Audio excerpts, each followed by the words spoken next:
My phone was the only lifeline when I got lost in the blizzard. It became the weapon that exposed the truth. As my husband ignored my desperate calls, I did not know my life was not the only thing at risk. I called his mother, and her voice froze me faster than the storm. She was with him. They were celebrating. My name is Alara. At 38, I am a senior executive at Apex Solutions, which means I do not rattle easily. The logistics world is chaos, and I am paid to be the calm center of it. The meeting in Aspen had been a success, a hard-fought contract secured, and the drive back to Denver was supposed to be my decompression chamber. Just me, the heated seats of the company SUV, and the long, winding quiet of the high country. The weather forecast had promised clear skies. The forecast was a liar. It hit suddenly on the most remote stretch of the pass. One minute I was navigating dry curves, the next I was driving blind into a solid wall of white. It was not snow. It was an avalanche of small, hard pellets that sounded like sand hitting the glass. The windshield wipers, even on their highest setting, were useless. They just slapped back and forth, smearing the view into an impenetrable white fog. Visibility dropped from a mile to zero in less than 5 minutes. The world vanished. There was only the sound of the engine, the howl of the wind, and the rapid, sudden thud of my heart. I eased my foot off the accelerator, leaning forward, straining to find the edge of the road. I knew this pass. There was a sharp, dangerous turn just ahead, the kind with no guardrail. I tapped the brakes gently, just to feel the grip. The car did not slow. It skated. The anti-lock brakes shuddered uselessly beneath my foot, but the wheels had found nothing to hold. It was a sickening, weightless feeling, like sliding on grease, not ice. I fought the steering wheel, trying to turn into the skid, but the SUV had its own momentum. It spun, a slow, horrifying pirouette, and then slammed hard into the snowdrift on the shoulder. The impact threw me against the seatbelt, knocking the breath from my lungs. The engine sputtered and died. And then, silence. A thick, suffocating silence that was louder than the storm. I sat there for a long moment, my pulse hammering in my ears. The car was angled sharply, tilted toward the cabin. I tried the ignition. The engine turned over, thank God. But when I shifted into reverse, the tires just whined, spinning uselessly. I tried to rock it, forward, reverse. The smell of burning rubber filled the cabin. I was buried, stuck fast. Panic, cold and sharp, began to crawl up my throat. I grabbed my phone. The map app was a gray, unresponsive grid. GPS signal lost. At the top of the screen, one single flickering bar of service. Come on, Marcus, pick up. I hit his contact. The phone rang once, then clicked over. Hi, you've reached Marcus. Leave a message. I hung up and dialed again, straight to voicemail. I tried a third time. Voicemail. A fourth. A fifth. Annoyance began to twist into a knot of genuine fear. I tried 2 more times, jabbing the screen with a finger that was starting to feel numb. 7 calls. Every single one straight to voicemail. Marcus knew I was on this road. He knew. We had plans tonight. He had been insistent. Hurry home, Ilara, he said that morning, his voice smooth and eager. We have important business. I have a big financial surprise for you. Now, his silence felt deafening. My fingers were stiff, but I managed to type out a text. Stuck on the pass. Snow is heavy. Call me back. Scared. I hit send. The small icon spun, and then turned red. Message not delivered. I looked out the window. The snow was already piling up against the glass, an icy tomb. This was not a minor inconvenience. This was a survival situation. I had to get out. I had to see how bad the damage was. I pushed the door open, fighting the weight of the snow that had already accumulated.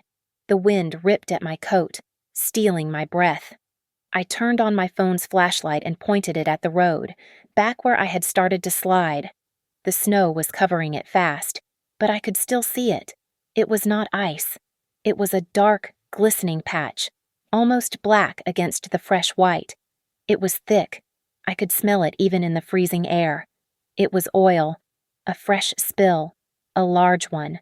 It was spread perfectly across the pavement, just before the apex of the sharpest, most dangerous curve on the pass. A cold certainty settled over me, colder than the snow soaking through my shoes. That feeling of weightlessness, the unnatural slide. It was not a random patch of ice. It was not an accident.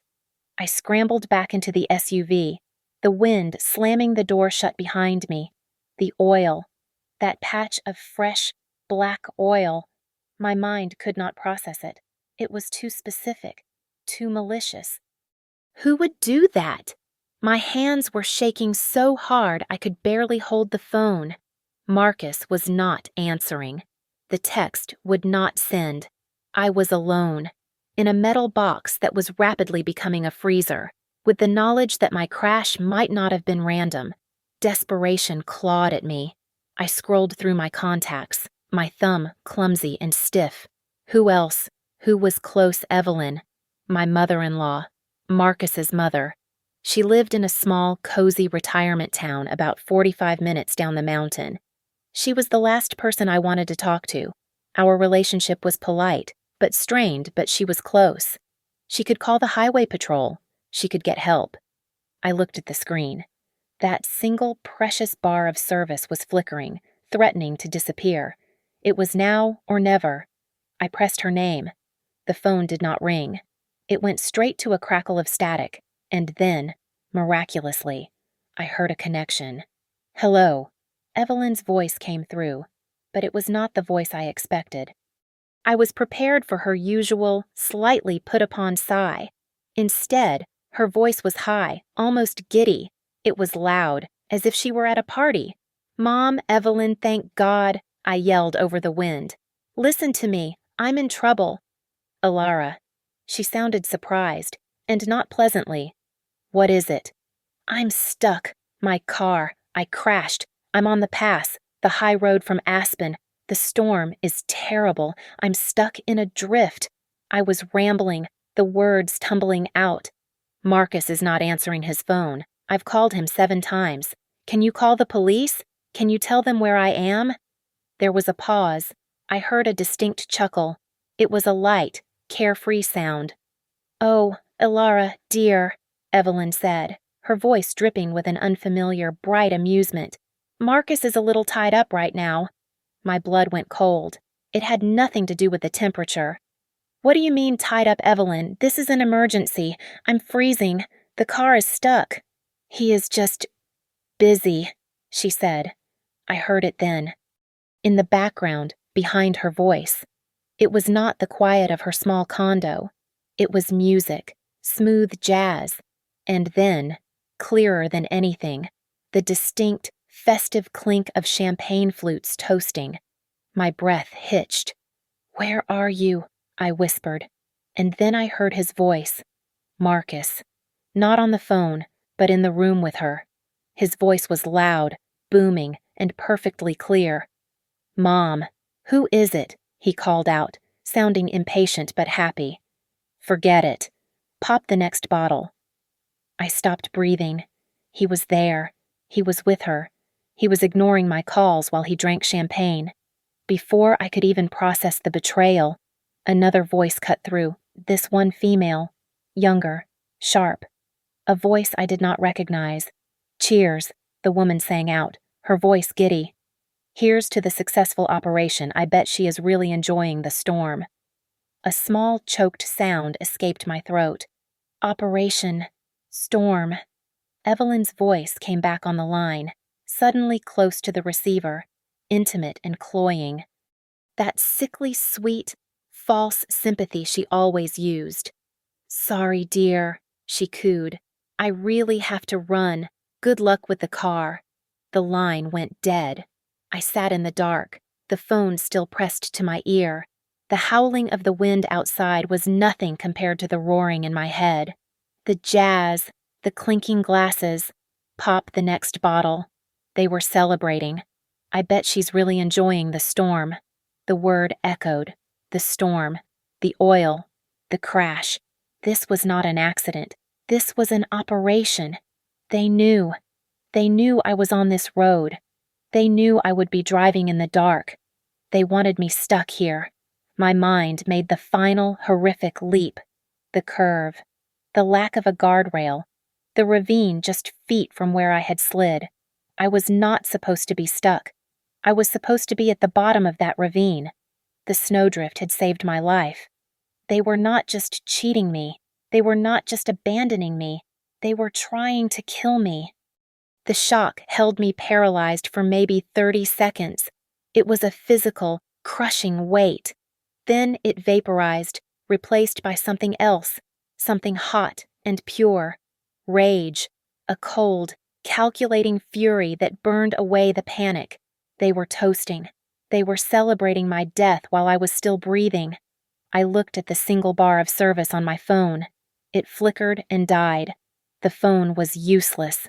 The car was a coffin. Staying here meant I would freeze to death, giving them exactly what they wanted. I was not going to die tonight. I grabbed the heavy-duty flashlight from the console, shoved the door open against the wind, and climbed out. I had to be certain. I walked back to the slick patch on the road, the wind trying to tear me from my feet. I knelt, aiming the beam. The snow was trying to cover it, but the oil was too fresh, too thick. It was motor oil, not a small leak. This was a deliberate, massive pour. Enough to send any car flying off the edge in icy conditions. They had just underestimated the snowdrift. Back in the car, I tore through the emergency kit Marcus had bought me as a joke. For my little executive adventurer, he had smirked. The irony was a razor blade. I pulled out the Mylar blanket, 2 high-energy bars, and a pair of chemical hand warmers. I cracked them, shoving them into my gloves. I zipped my coat to my chin, grabbed the flashlight, and left the SUV. I did not look back. I knew this road. I knew it better than they thought. In my early days at Apex, I had routed shipments through every pass in this state. There was an old, decommissioned ranger station 3 miles down the pass. 3 miles, in a blizzard, at night. It might as well have been 100. The first mile was pure, adrenaline-fueled fury. The second mile was hell. The snow was not soft. It was heavy and wet, sucking at my boots, pulling me down. The wind was a solid wall that I had to push through with every step. My lungs burned, each breath a stab of icy pain. I could no longer feel my feet. I fell, the impact jarring my bones, and for one terrifying second, I considered just lying there. It would be so easy to close my eyes. Then I saw him, Marcus, his head thrown back, laughing. Pop the next bottle. I got up. I put one numb, clumsy foot in front of the other. Rage was a far better fuel than adrenaline. It felt like an eternity, but I finally saw it, a dark, angular shadow against the whiteout. The station. It was dark, the windows boarded. I staggered to the back door, found the lock, and used the heavy steel base of the flashlight to shatter the frozen pane of glass next to it. I reached a numb hand inside, fumbled with the deadbolt, and fell into the room. It was pitch black and smelled of dust and old wood, but it was out of the wind. I swept the flashlight beam across the room. A ruined desk, a rusted filing cabinet, and mounted on the far wall, a thick, beige-colored landline phone. My heart hammered. I stumbled to it, ripping the receiver off the hook. I pressed it to my frozen ear, a dial tone, clear, steady, and beautiful. My first instinct was to dial 911, but what would I say? My husband tried to kill me. Please send help. They would ask if I was injured. They would dispatch highway patrol, and the first person they would call to notify would be my emergency contact. My husband, Marcus, would arrive, playing the role of the distraught, grieving spouse, find me alive, and finish the job himself. I could not call the police. I could not call my friends. They would all call Marcus. I needed someone outside the loop, someone loyal to me and me alone, someone who understood strategy. Julian, my former mentor at Apex, the man who had grilled me for my first promotion. He was in his 60s, retired, but his mind was still a steel trap. He was a forensic auditor by trade, which meant he was born paranoid. I punched in the numbers from memory, my fingers barely cooperating. He answered on the third ring. Yeah. His voice was gravelly, like stones rolling. Julian. My voice was a raw croak. There was a sharp intake of breath. Ilara. My God, where are you? You sound frozen. I need an extraction, I said. My voice was suddenly flat, all emotion gone. I was an executive giving an order. Do not trust anything you hear from anyone. Do not call anyone else. I am at the Old West Pass Ranger Station, the one past mile marker 40. Come alone. I added one last thing. And Julian, bring a clean phone. There was no pause, no questions. He just said, I'm 2 hours out. Barricade the door. Do not hang up until I tell you. I did not barricade the door. I sat on the floor, my back to the wall, watching it. The adrenaline was gone, leaving a cold that went straight to my bones. It was nearly dawn when I saw the headlights of his heavy-duty truck plow through the snow. He kicked the door open, a thermos in one hand, a small duffel bag in the other. He took one look at me, wrapped in a dusty tarp, my face pale and bloodless. Let's go, he said, handing me the thermos. It was scalding black coffee. I drank it, the liquid burning a path back to life. He helped me into the truck, blasting the heat. As I buckled in, he put the truck in gear and started plowing back toward the main road. You made the right call, he said, his eyes fixed on the graying light of the storm. You have no idea, I whispered, my teeth chattering. Oh, I think I do, he said, his voice grim. It's a good thing you called me. I was listening to the scanner on the way up. A report just hit the local radio about 15 minutes ago. He glanced at me, his face a mask. A state trooper found an SUV registered to you at the bottom of the ravine, the one just past that bad curve. I stared at him. What? It must have flipped, he continued, his voice monotone. It caught fire on impact. Total loss. He took a deep breath. They found a body inside, Ilara, burned beyond recognition, but they've already identified it. He locked his eyes on mine. The radio is reporting that a body has been identified as yours. Julian did not drive toward Denver. He headed south, into the flat, anonymous stretch of highway that led to nowhere. He paid cash for a room at a single-story motel that smelled of stale cigarettes and industrial cleaner. The neon sign outside was missing a letter, buzzing faintly into the gray morning. You're dead, Ilara, he said, handing me the room key. It was a physical key, not a card. You walk in here, and Ilara Jensen, CEO of Apex Solutions, does not walk out. Do you understand? I nodded, my body still locked in a state of shivering that had nothing to do with the cold. Inside, I sat on the edge of the stiff polyester comforter while Julian set up a laptop he had pulled from his duffel bag. The clean phone was a burner, which he set on the flimsy desk. Talk, he said, not looking at me, his fingers already flying across the keyboard. From the beginning, and do not leave out a single detail. I told him everything, the Aspen meeting, the sudden storm, the calls to Marcus, all 7 of them, going straight to voicemail, and then, the call to Evelyn. I recited the conversation, the words branding themselves into my memory, the jazz music, the clinking glasses, the financial surprise. Pop the next bottle, I whispered. Julian's typing paused for a single second. And the other woman, I said, my voice hollow. She said, here's to the successful operation. I bet she's really enjoying the storm. I told him about the oil slick, the realization that I was supposed to go into the ravine, and finally, the radio report, the body in my car, a body they had prepared. Julian stopped typing. He leaned back, his eyes narrowing. He was not a cop. He was not a counselor. He was a man who had spent 40 years tracing numbers to find liars. "This is not a domestic dispute," he said, his voice flat. "This is a high-level financial fraud that ended in an attempted murder. The body was just the exit strategy." "I do not understand," I said, but I was already starting to. The pieces were rearranging themselves in my head, forming a new, hideous picture. "Of course you do not," he said, turning back to the screen.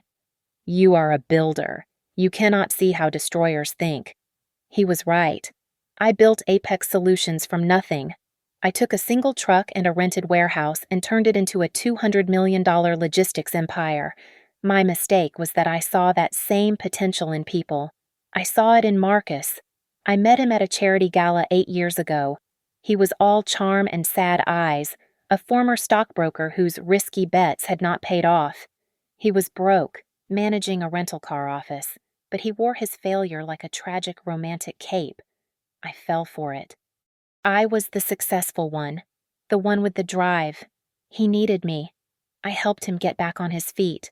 I paid off his debts. I gave him a title at Apex, something vague with a corner office. I thought I was rebuilding him. And Evelyn. Oh, Evelyn.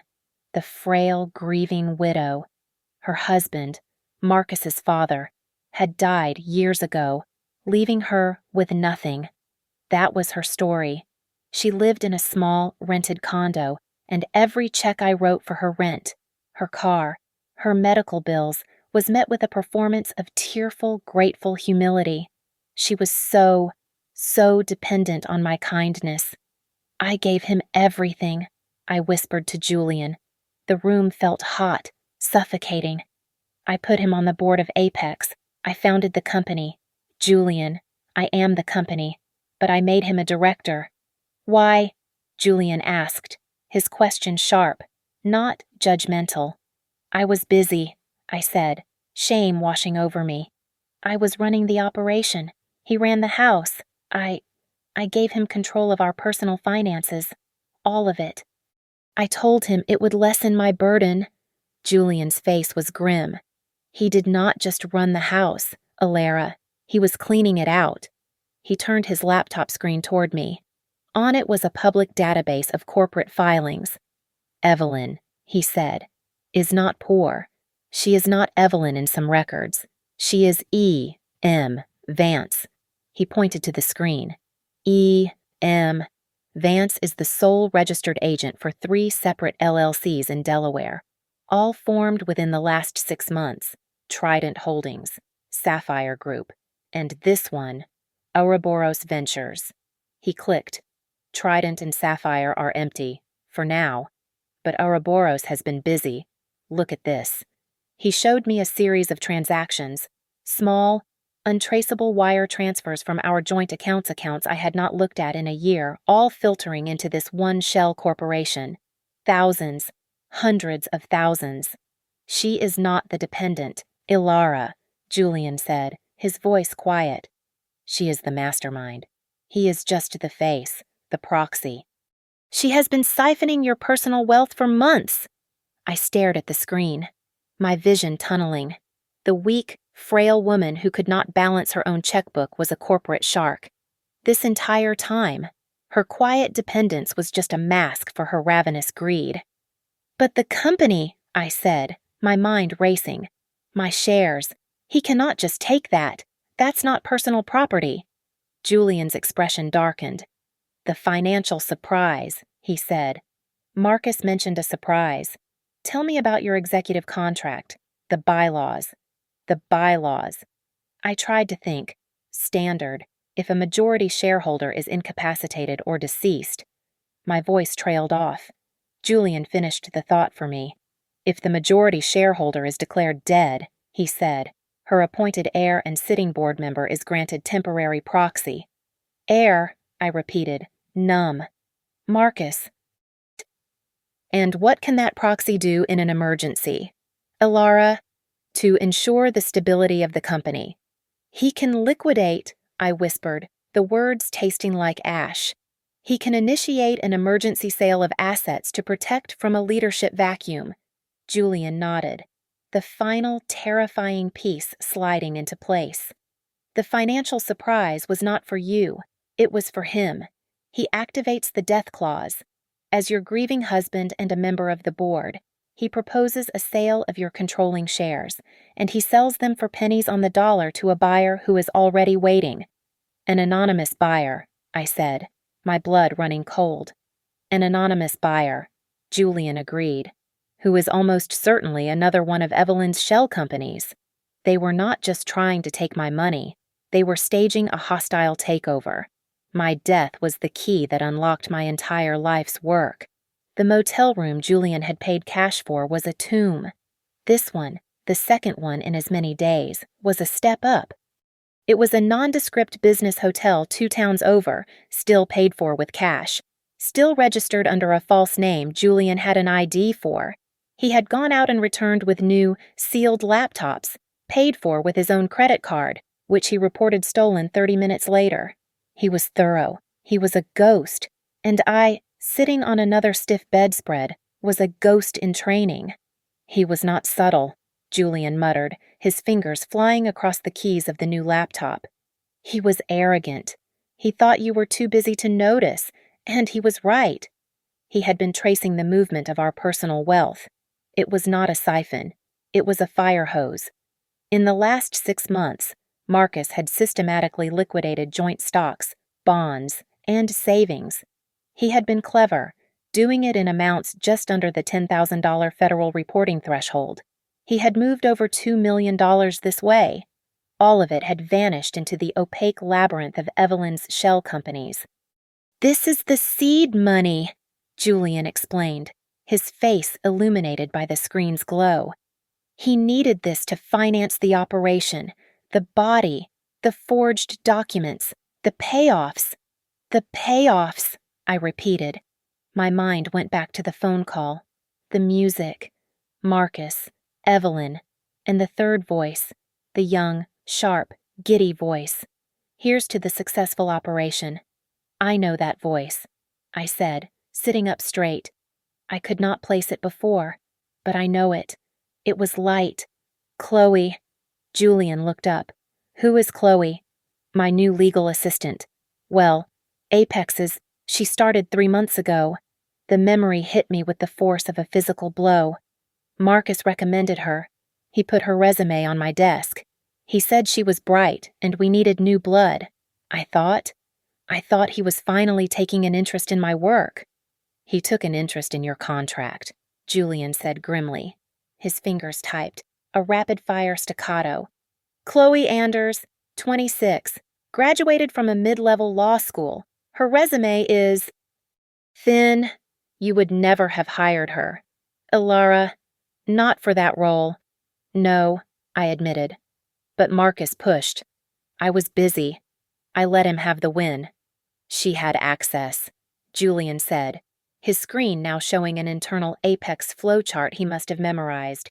As legal assistant, she would have access to the corporate vault, specifically, all executive contracts, including yours. She would be the one to find the loophole, the death clause, and know exactly how to activate it. So she was the legal expert, I said, piecing it together. Evelyn was the banker, and Marcus was the grieving husband. But who was the buyer? Julian said, leaning back. They liquidate your shares, to whom Evelyn's shell companies do not have the $200 million to buy Apex, not even at a discount. Triton, I whispered. The name tasted like acid. Triton Logistics. Julian's eyes met mine. Our biggest competitor, the one we beat out for the Aspen contract. They have been trying to buy me out for 5 years, I said. I always refused. Triton is a chop shop. They would have gutted Apex, sold it for parts. This time, Julian said, typing again. You are not around to refuse. His screen filled with code, then a blocked IP address, then a series of rerouted servers. He was tracing the digital footprint of the anonymous buyer who had already placed a preliminary, heavily encrypted offer for my shares, an offer contingent on a leadership change. He found them, Julian said. He found an IP address linked to a holding company. That holding company is a known proxy for Triton Logistics. The full plan was laid bare, cold and precise. 1. Ilara dies in a tragic accidental storm. 2. Marcus, as the sole heir and board member, inherits her controlling interest. 3. Facing a catastrophic leadership crisis, Marcus makes the heartbreaking but necessary decision to sell the company at a deep discount, saving it from collapse. He sells to Triton, who has been waiting in the wings. 4. Triton gets the company they could never win, and Marcus, Evelyn, and Chloe walk away with tens of millions, splitting the blood money and disappearing. I stood up and walked to the window, staring at the empty parking lot. I finally understood the oil slick. It was not meant to make me spin out and get stuck. The snowdrift had been a stroke of pure, dumb luck. The oil was placed at that specific unguarded curve. It was calculated to send my SUV straight over the edge and into the ravine. It was meant to be a fiery, conclusive crash. The body they had planted was just confirmation, a neat period at the end of their sentence. "They are meticulous," I said, my voice shaking with a cold I had not felt even in the snow. "They thought of everything." "Almost everything," Julian said. He had a new window open. It was an insurance database. "Ilara," he said, his voice dangerously quiet. "Why, when did you triple your life insurance policy? What I did not." "There is a digital rider here," he said, turning the screen. "A policy update, for $10 million. It was added last week, 6 days ago." He zoomed in on the bottom of the form. There was my signature, Ilara Jensen. It was perfect. It was flawless. It was a signature I had never made. They had forged it. They had upped the ante, ensuring that even as they stole my company, they would get one last massive cash payout from my corpse. This was not a plan. It was a harvest, and I was the crop. They were moving fast. I was officially dead, which meant Marcus was playing the grieving widower, accepting tearful calls and casseroles. He and Evelyn were accelerating the timeline, pushing for an emergency board meeting, citing the unstable leadership situation my tragic passing had created. They needed to close the deal with Triton before any inconvenient questions were asked. They were in a hurry. I needed them to panic. "They're sloppy because they think they've won," I told Julian, pacing the length of our third motel room. "We need to remind them the game isn't over. We need to haunt them." Julian, ever the pragmatist, had already established a half-dozen encrypted email accounts through servers in Eastern Europe. "Who is the weak link?" he asked. "Not Marcus," I said. "He's too arrogant. He'll dismiss anything as a hoax. And not Evelyn. She's too controlled." I thought of the voices on the phone call. The giddy, sharp one. "It's Chloe. She's young. She's the new variable. She's in over her head, and she's high on the adrenaline of it. She'll break first." Julian's fingers tapped. He drafted the email. I corrected him. "Too many words," I said. "It has to be simple. It has to sound like I'm standing right behind her." We sent it to her official Apex Solutions work email, a place she would be forced to open it. 5 words. "I know what you did." We waited, and then added a second line, sent from a different server. The oil slick wasn't enough. For 24 hours. Nothing. Then Julian, who had a back door into the Apex servers he had never told me about, checked the logs. "She's unraveling," he said, a grim satisfaction in his voice. "She logged into the system at 2:13 in the morning, and again at 3:05. She's searching the employee database. For you." "Good," I said. "Now we watch her run." "My eyesight isn't that good," Julian said. He made a call. An hour later, a man named Rick showed up at our door. He looked like he had stepped out of a 1940s detective novel, all wrinkles and weary cynicism. He was a private investigator Julian had kept on retainer in the old days, just in case. "The job," Julian said, sliding a thick envelope of cash across the table, "is to watch this woman, Chloe Anders. We want her every move. Who she meets, where she eats, what brand of coffee she drinks, But she cannot, under any circumstances, know she is being watched. Rick glanced at the photo, pocketed the cash, and said, "You pay, I watch." She blinks. "You'll know what color her eyelashes are." He was gone. His reports came in every 4 hours, via a secure messaging app. 7:03 a.m. subject at coffee shop. Looks like she hasn't slept. Ordered a triple espresso. Spilled half of it. 11:42 a.m. subject in meeting with Marcus. Very tense. Arms crossed. Marcus looks annoyed. 4:17 p.m. Subject in her car, crying, or maybe hyperventilating. Hard to tell. Then, on the third day, the report we were waiting for. 8:22 p.m. subject at the Onyx. A downtown bar, not her usual spot. She's meeting someone, not Marcus. An image file came through. My stomach clenched. Chloe, sitting in a dark booth, sliding a thumb drive across the table to a man in an expensive suit. Julian zoomed in on the man's face. Well, Daniel Ashford, Executive Vice President of Triton Logistics. "She's not just talking to Marcus," I said. "She's dealing directly with the buyer." Rick's final report for the night came with an audio file. He had managed to plant a high-gain microphone in the booth next to them before they arrived. "I am the only one who can make this clean," Chloe's voice said, all trace of the giddy girl gone, replaced by cold steel. "Marcus is an emotional, greedy fool. He'll get caught. I have every file, every contract, and the complete audit of Evelyn's shell companies. You do not want that getting out. You want Apex. You buy it from Marcus, but you pay me for the insurance." Ashford's voice was a low rumble. "That sounds like blackmail, Miss Anders." "It sounds like a consulting fee," Chloe snapped back. "My price is $2 million, in an offshore account. You get the drive, and I make sure the rest of the evidence, including Marcus and his mother's operation, disappears." Julian and I stared at the laptop. "My God," Julian whispered. "She's not just a lover or a legal aid. She's a double agent. She's playing Marcus and she's playing Triton," I said, the thought forming. "She's planning to blackmail them both.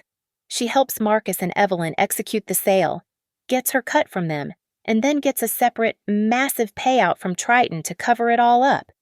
She's going to be the only one who wins," Julian said, his face a mask of disgusted admiration. "No," I said, a cold certainty settling in. I thought of Evelyn, the frail widow who had hidden her identity for decades, the shark who had raised a son to be bait. "No, she's not." "What do you mean?" "Marcus is an idiot. He wouldn't see this," I said. "But Evelyn knows. She has to know. A woman like that, she leaves nothing to chance. She knows Chloe is a snake." The picture became clearer. Evelyn is letting Chloe do this. She's letting her play her little game, making her think she's in control.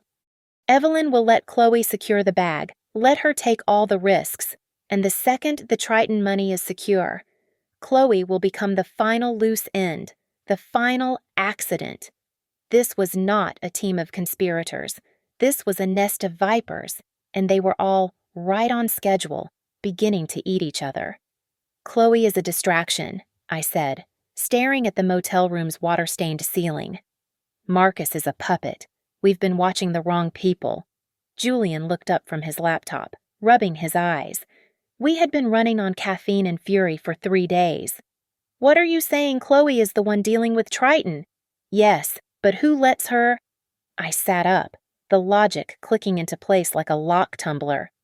Who benefits if Chloe takes all the risks, gets her hands dirty, and then conveniently disappears Evelyn?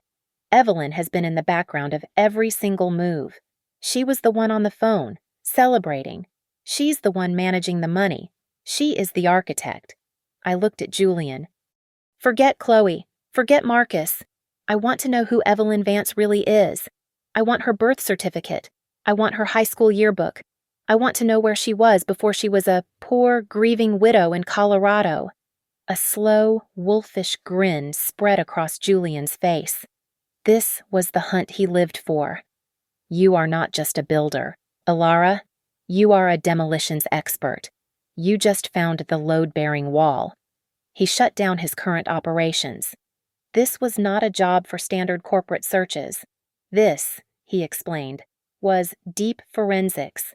He accessed databases that made my skin crawl, archives of old, digitized police records, sealed state files, and cross-referenced financial histories that were supposed to be buried. He was not just looking for Evelyn Vance. He was looking for anomalies. It took him 12 hours. Her entire life is a fabrication, he said, his voice a low, awed rumble. Evelyn Vance did not exist 30 years ago. Her Social Security number was issued in 1989. It's clean. Too clean. It's a synthetic identity. He had found the real person. Her name, he said, is Martha. He turned the laptop. A grainy, black-and-white newspaper clipping from 1985. The Chicago Ledger. The article was about a major organized crime bust. Martha O'Malley, Julian said, pointing to a name buried in the text. She was the head bookkeeper for the O'Brien crime family, the organization's accountant. The story was all there, spelled out in the dry prose of old journalism. In the mid-'80s, Martha O'Malley was the organization's most trusted financial mind. She handled everything. And then, in 1986, she vanished. So did $5 million from an unsecured slush fund. They never found her, Julian said. The O'Brien family imploded. The boss, Michael O'Brien, was indicted a year later on federal charges. His organization crippled, likely because Martha had taken all their liquid assets. The FBI assumed she was at the bottom of Lake Michigan, a victim of her own betrayal. They were wrong. She had orchestrated her own death. She had taken the money, changed her face, and emerged in Colorado as the mild, dependent Evelyn Vance, a fictional backstory of a dead husband in tow. And Marcus. He was 5 when she disappeared, Julian said, showing me a new file. Marcus Vance, born Marcus O'Malley. She did not just run, she took her son with her. My blood turned to ice. This was not a recent development. Marcus had not been corrupted by greed. He had been curated. He was a product. He was raised by a master-level sociopath, groomed his entire life to be a sophisticated con artist, to use his charm as a weapon, just as his mother used her manufactured frailty. My entire marriage, our entire life, was just the long con. I was not his wife. I was his mark. The apex deal, I said, the words catching in my throat. It was the biggest score of her life. She must have gotten greedy, gotten careless. After 30 years of hiding, she thought she was invincible. It's the first real mistake she's made, Julian agreed. It's the first time she's put her head above water. She left a digital trail, a trail that leads right back to Chicago. I finally had it. I had the leverage. This was not just a case of corporate fraud and attempted murder. This was an old cold case involving $5 million of mafia money and the betrayal of one of the most ruthless organizations in the country. We have her, I whispered. We can take this to the FBI, the wire fraud, the attempted murder, and now this. We can bury her. Julian was silent. He was still typing. Julian. The FBI is one option, he said slowly, his eyes wide, fixed on the screen. But I just found something better, something more absolute. What are you talking about? He turned the screen to me. It was a recent article, a society page from a New York paper, a profile on a powerful, enigmatic tech investor. Michael O'Brien, the old boss, died in prison, Julian said. But he had a son who was not in the life, who went legitimate, a son who inherited his father's legitimate businesses and his father's obsessive long-term memory. He pointed to the name in the article. This is Liam O'Brien. He has spent the last 20 years and a considerable fortune looking for the woman who destroyed his family and stole their legacy. He has been searching, relentlessly, for a ghost named Martha. Julian looked at me. The full, terrifying weight of his discovery settling between us. "We do not just have leverage, Ilara," he said. "We have a nuclear weapon, and I just found the launch code." I had enough. I had enough evidence to put Marcus and Evelyn in prison for fraud and attempted murder. I could call the FBI, hand them the file, and be done. But as I stared at the grainy photo of Martha O'Malley, I knew it was not enough. Prison was a slap on the wrist. They would serve their time, protected by high-priced lawyers, and Evelyn would still have her network. No, I did not want justice. I wanted to burn their world to the ground. I wanted to dismantle the machine Evelyn had spent 30 years building, and to do that, I needed a scalpel. I needed Chloe. I used the burner phone to send a text to her personal cell. It was a single anonymous link to a secure end-to-end encrypted chat room. The message I left inside was simple. "We know you're blackmailing Triton. We also know Evelyn is planning to kill you. You have one chance to survive. Be at the Central Library, 3rd floor history stacks, at 9 p.m. Come alone." I did not sign it. I did not need to. That night, Julian and I were in place. He was 2 aisles over, a tourist with a book, watching the exits. I was in the darkest, most remote corner of the history section, surrounded by the smell of old paper and dust. She arrived at 9:03, a walking ball of nervous energy. She had tried to look inconspicuous, but the way her head snapped at every small sound screamed panic. She saw me, and her face went white. She had seen a ghost. "Ilara," she whispered, her hands visibly shaking. You're dead." "Not quite," I said, my voice flat. "Sit down, Chloe. You came here expecting blackmail. This is a job interview." I do not know what you're talking about," she stammered, her eyes darting to the exits. "Do not," I said, my voice sharp, rooting her to the spot. "You are recording Marcus. You are recording Daniel Ashford from Triton. You are playing a very clever game of double agent, planning to take your cut from both. It's smart. It's bold." I leaned in, my voice dropping to a whisper. "And it's small. You are playing checkers in a grandmaster's chess tournament. You're a pawn, Chloe, and you're about to be sacrificed." "You're crazy," she said, but there was no conviction in her voice. "Am I? You think Evelyn, the frail old lady, is just letting you run wild. You think she does not know you're meeting with Triton. You think she has not planned for you." I let the words hang in the silence. "She will let you do all the dirty work. You will help her secure the sale of Apex.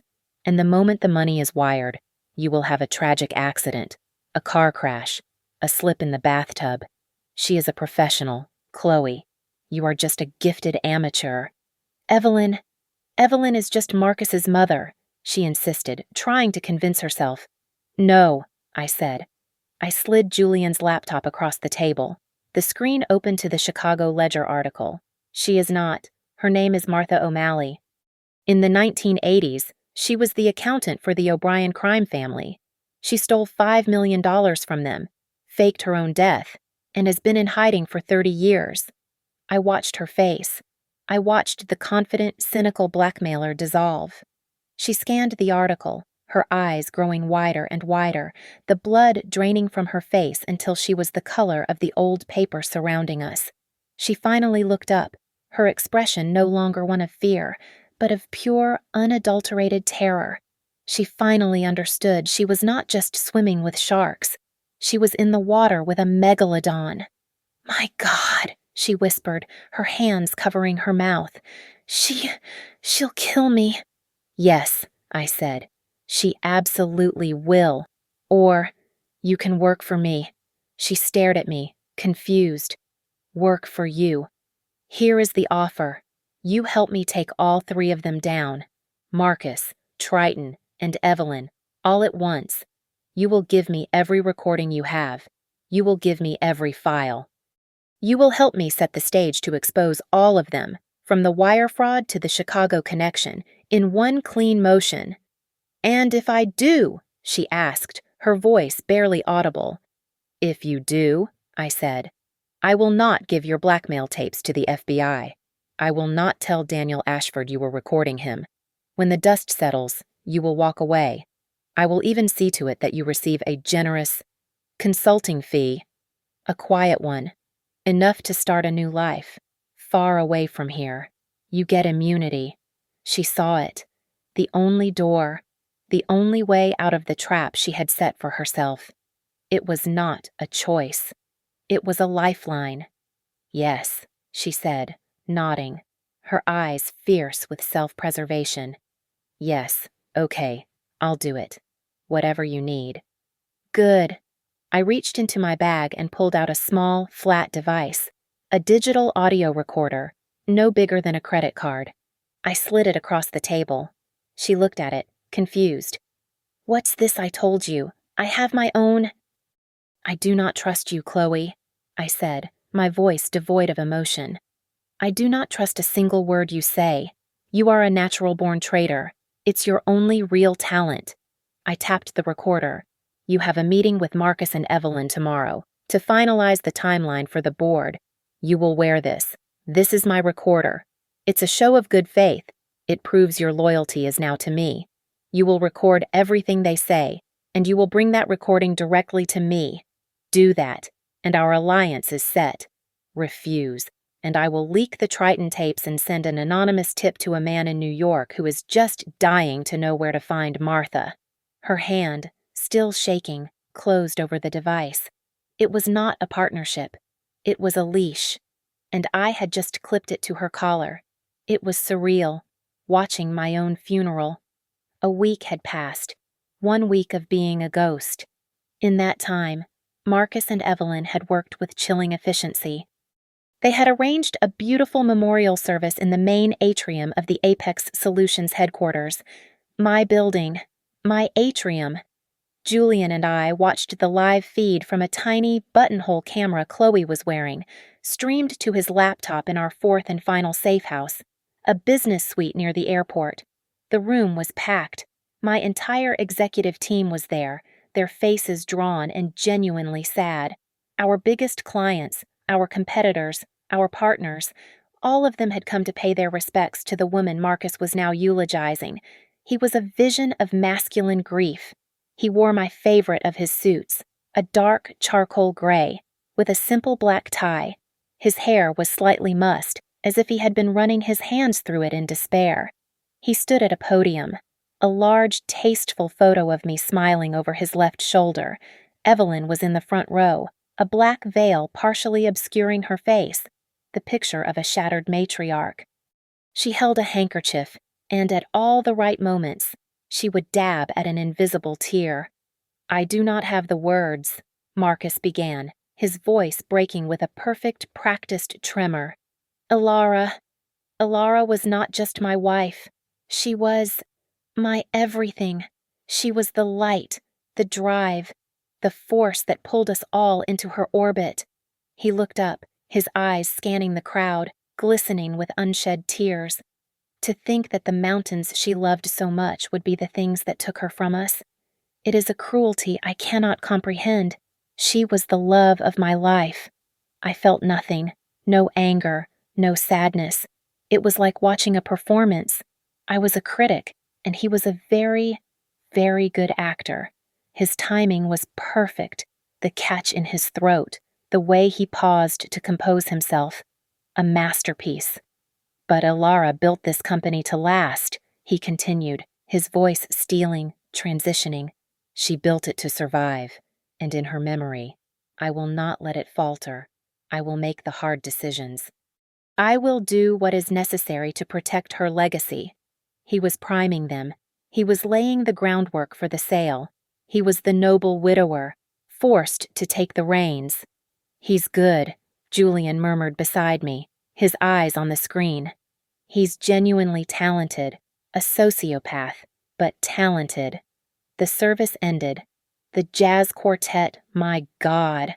He had hired a jazz quartet, started playing a soft, mournful tune. People began to mingle, offering their condolences to Marcus, who accepted them with a brave, broken expression. This was it. Chloe, wearing my pin camera, moved through the crowd. She looked pale, but focused. She clutched a thick, leather-bound document folder. She approached Marcus as he stood with Evelyn. "Marcus," she whispered, her voice just loud enough for our feed. She sounded appropriately deferential, almost scared. "I am so sorry to interrupt, but the courier from Triton, this just arrived." Marcus looked annoyed, his grief mask slipping for a fraction of a second. "Now, Chloe, for God's sake." "I know. I'm so sorry," she said, holding out the folder. "They said it's the final addendum, the non-disclosure agreement for the preparatory audit. They said it has to be signed and dated today, before the board meeting tomorrow, or the offer is delayed." Evelyn's head snapped up, her hand, under the veil, touched Marcus's arm. "Marcus," she said, her voice a low hiss. "Just sign it. Get it done." Arrogance and impatience. That was what we were betting on. Marcus, the new man in charge, eager to finalize his victory, would not have time to read. "Fine, fine," he snapped, taking the folder. He opened it. Inside was a document Julian and his old legal team had spent 48 solid hours drafting. It was a 50-page monster, dense with the most complex, in-depth legalese imaginable. It looked exactly like a billion-dollar corporate acquisitions NDA, and it was. 98% of it was boilerplate.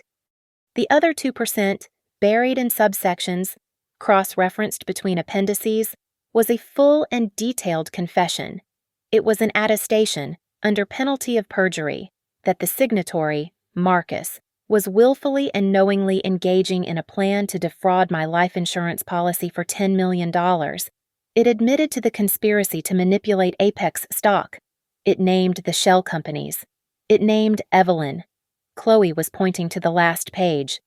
"They need your signature here, and initials on the last 10 pages. Marcus grunted. He was surrounded by my grieving colleagues. He was not going to read a 50-page document in the middle of my memorial. He just wanted it done. He took the gold pen Chloe offered. He flipped to the back, initialing the pages she had flagged, his pen moving in an angry, jagged scrawl. He got to the final page.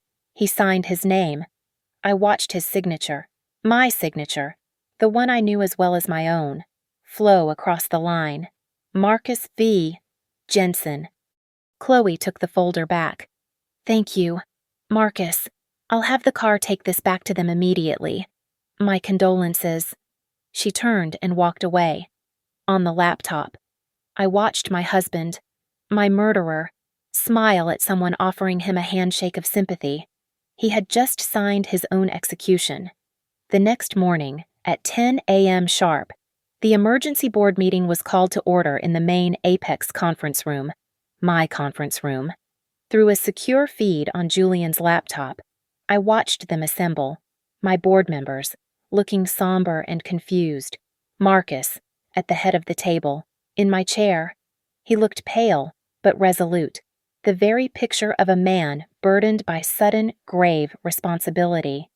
Evelyn sat just behind him, her veil gone, replaced by a simple, elegant black dress.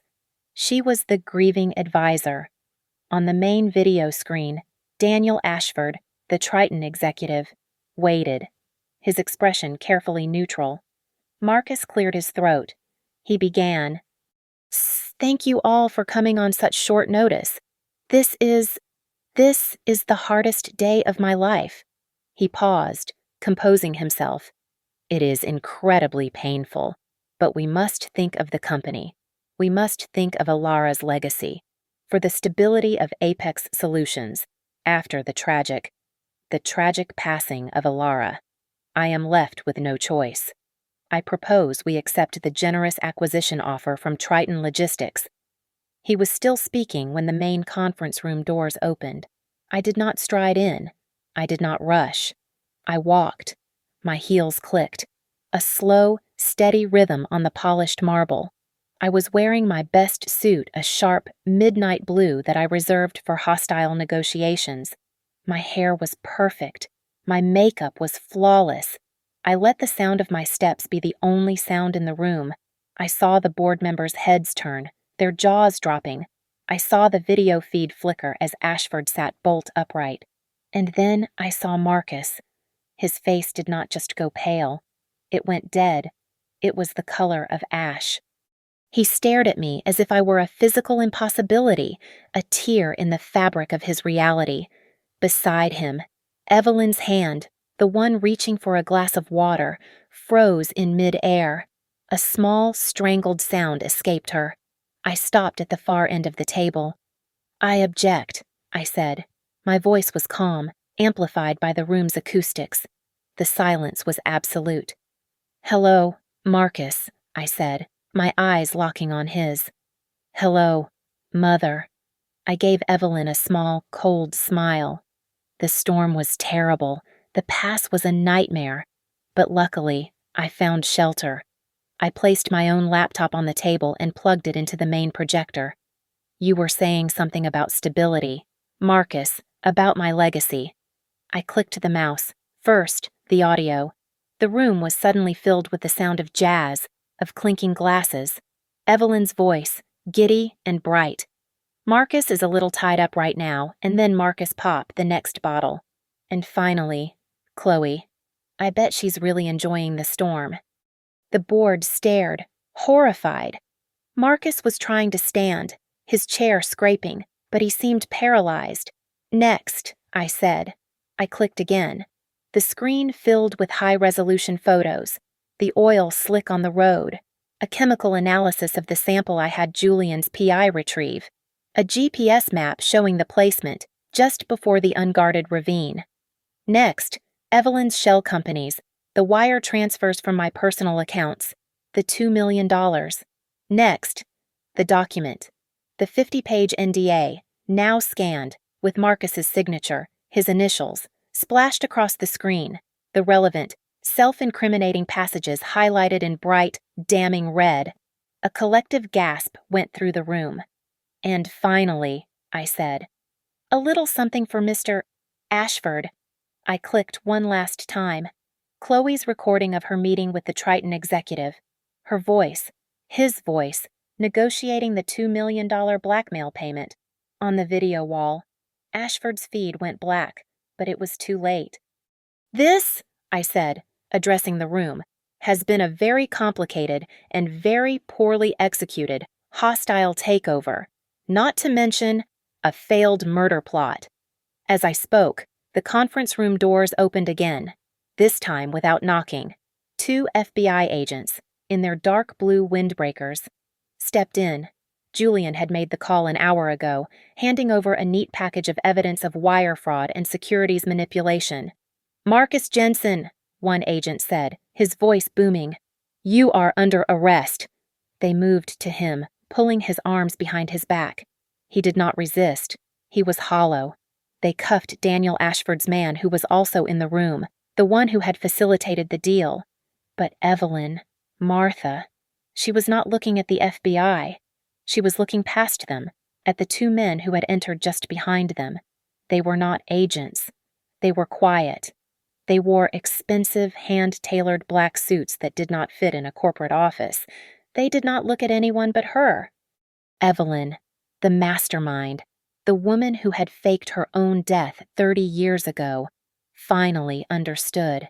The FBI was a reprieve. These men, they were a reckoning. Her fate would be far worse than prison. As the agents led Marcus away, he looked at me, his eyes finally clear, filled with a new, dawning terror. He knew I had done this. He knew I had arranged it all. I turned my back on him. I looked at my remaining stunned board members. "The meeting is adjourned," I said, my voice crisp. "Now then, let's talk about the 4th quarter expansion. Thank you so much for listening to my story. I would love to connect with you, so please comment below and let me know where in the world you are listening from. Please subscribe to Lily Revenge Stories, like this video, and show your support by hitting that hype button so this story can be heard by more people.